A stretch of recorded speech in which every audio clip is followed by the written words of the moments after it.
Hey my Aries peeps, Mel Kelly here with Kelly Street Tarot. Doing a who's coming towards you this weekend. This is not a one-to-one, so don't take it too seriously, but I do hope you get something from it.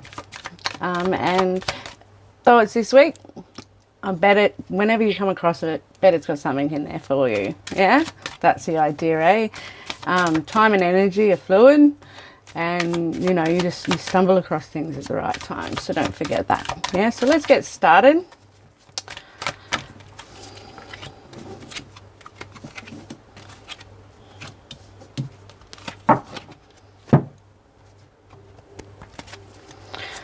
Oh, I hope everybody's gone really well this week. How has everyone gone? You know, leave a comment. Tell me how things are going in the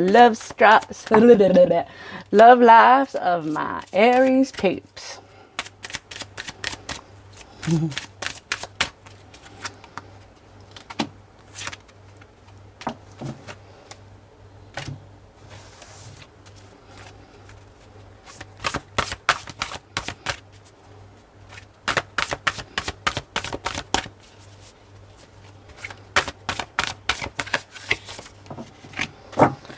Okie dokie, we have the Ten of Wands, the Queen of Cups, the Six of Swords.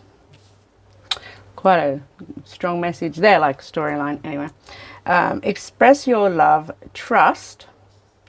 Love makes the difference. So, you know, the Ten of Wands, so whoever this is it's been really, really hard. It's been an effort. Our life has been a bit of a burden. They've been carrying a lot of weight on their shoulders, maybe. Everything between work and home life and, you know, just life has been hard work, you know. But the good thing about the Ten of Wands is, you know, it's the end of that, you know. Here he is, he's carrying his Ten of Wands, right? And it's heavy. You can see that it's heavy. But there's the house. He's nearly there. He's done the hard yards, and he's almost made it home. Yeah? So, you know, whoever it is that's coming towards you has experienced some pretty tough times, just like heavy burdens, not so much emotional, you know, turmoil, but yeah, just some hard going times of, you know, having a lot to do, a lot on their shoulders, a lot of responsibilities type energy. They could be a water sign, Cancer, Pisces, or a Scorpio, because the Queen of Cups is here. So the Queen of Cups, the Queens stand for nurturing. So we're not gender specific. It could be just someone that embodies the characteristics of the Queen of Cups, and she nurtures using her emotions and her kindness. However, she is discerning about who she gives her emotions to. If you have a look, she has a big old cup of love there, yeah, but it has a lid on it. She has the most ornate cup out of all the water signs, and but it has a lid on it, because she's careful, she's discerning about who she shares her emotions with.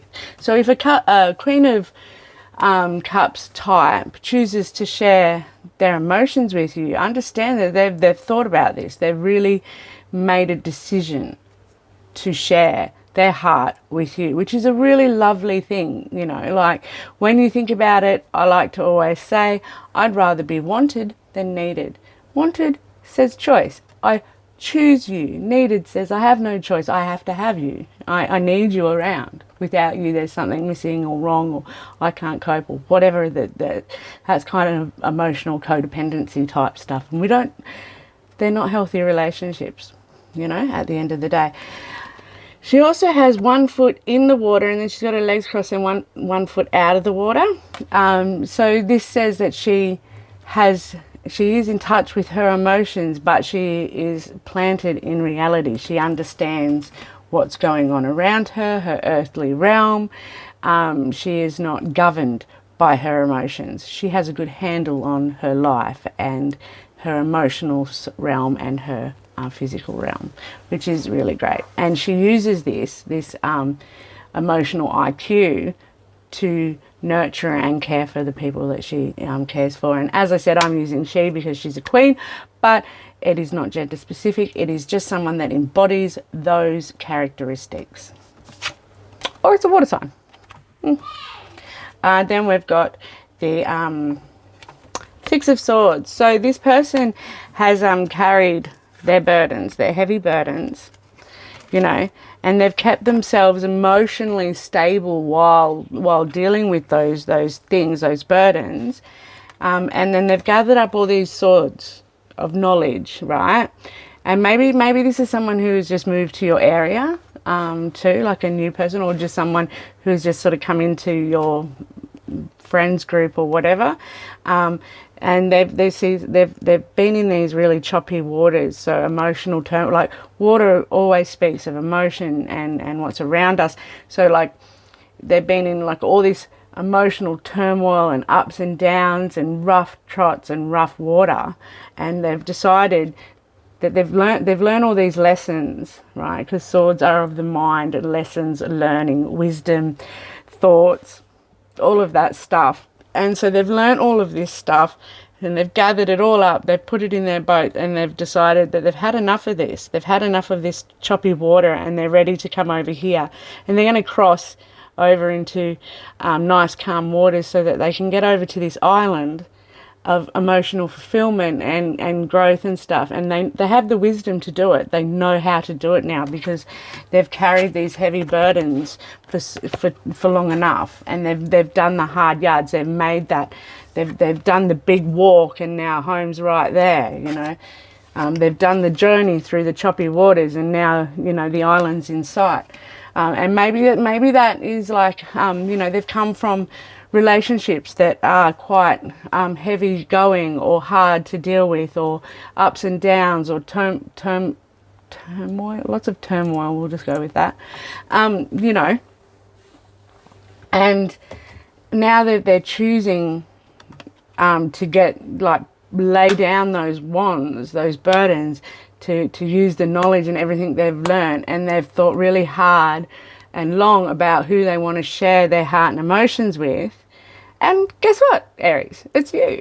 Yay! We love that, yeah? So express your love.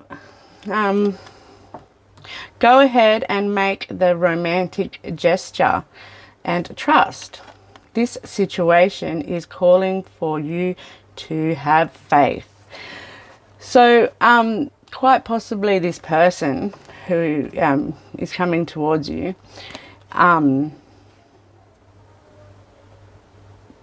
you know, it's taking a lot of faith for them after everything they've been through and such a long journey to you. It's taken such a long time for them to get there, that they need to have faith, and it's hard for them, you know. And it might be ideal if you give them space, if you let them know it is okay to show you, to reach out to you, to be themselves, and be vulnerable again. Maybe they need, you know, that indicator from you, that they can make that romantic gesture. Maybe they've been hinting at it. Maybe you guys have been hinting at it for a while together or whatever, and you're not quite sure exactly how, you know, things are going, or if they're ever going to do it, and they just need that one, like, little white little flag saying, yeah, okay, come on, ask me out, or whatever. Or, you know, a really good way is to do it kind of fun, like, are you just ever going to ask me out? You know, and that way, you know, if they're really not, you're going to get your answer, and you're not going to spend the rest of your time with an open door for somebody who's never going to walk through it too. You got to remember that. As long as we keep doors open for people that aren't going to walk through them, and we keep focused on that, we're not opening doors for other people who want to walk through them, who will walk through them, who will walk with us.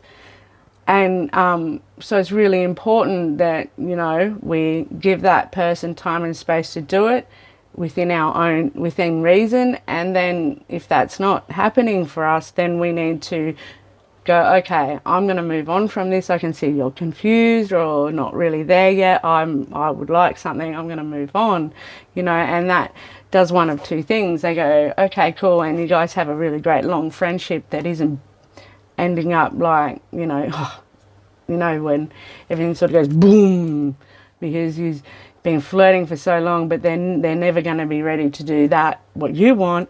And then that builds resentment, and then you lose the friendship. So trying to keep the friendship, because obviously there's something you like about these people, is important too. So, you know, it's okay. Not everyone's going to fall in love with you. That's just all there is to it, and that's fine. You know, you got to be okay with that, because there are people that will. And so you got to make space for the people that can and will and want to and will walk through the door. So I'm not saying close the door, keep the window open for that person so they can still be there and speak to you, but open the door for someone else, or at least keep it clear for someone else to be able to knock on the door and walk through if they want to, you know. Don't keep it locked for the one that can't or won't, whatever. I feel like I'm rambling today, but whatever. Okay, so love makes the difference. Love can help heal past hurts and provides a sense of security, self-worth, and importance. So yeah, like if you think about it with the first three cards, you know, loving this person is going to make the difference in their life. You know, like they've been through something, you know, and it's been rough, and they've been through something. It's been rough. They're trying to take that big old cup and take the lid off it for you, but they're a bit nervous because, you know, they've been through heaps, and they've got all these memories and thoughts about how things could go wrong and how these waters were, you know. So having some understanding, and maybe you need a little bit of faith, and maybe there's an effort that you might need to make to help this person feel safe to open up and to come towards you and to share that big old ornate cup of love with you, because they're thinking about it. They're very discerning about who they share their emotions with. So yeah, love makes a difference, and with coming towards them and opening up that place in a loving way for them, and giving them space and comfort and support to do it in a loving way, is going to build something great. And then they can heal too. They need to heal from whatever that hard stuff was, and loving them, and maybe that means just being a bit more patient with them or whatever, definitely creates space for them to do that. Anyway, that's all I've got for you. I think I've rambled on for long enough, so we're going to go, as per usual, like, share, subscribe and follow, and I'll catch you on the flip side.